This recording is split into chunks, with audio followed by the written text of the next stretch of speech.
जय जगन्नाथ सांग मैंने तो आज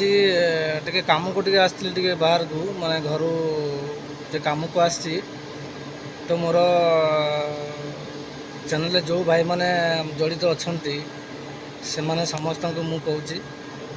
आज अधिका कम थी मु ब्लॉग्स बन पारना तथा ता भितर टे टाइम बाहर कर 2 मिनट बनाऊँ कि 2 सेकेंड बनाऊँ मैं आजटा ब्लॉग से माने क्लीयरली कहीपर कहीं मत समय मिलूना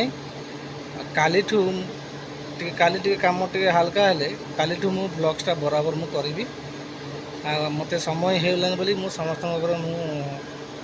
सॉरी कहूँ कहीं मु कंटिन्यू ब्लॉग करी कहूली ब्लॉग भी करी बंद करी किंतु मोर काम क्षमा प्रार्थना करूँ मत समय हेनी से आजिका ब्लॉग एतिकी काली कंटिन्यू करी रोची धन्यवाद जय जगन्नाथ।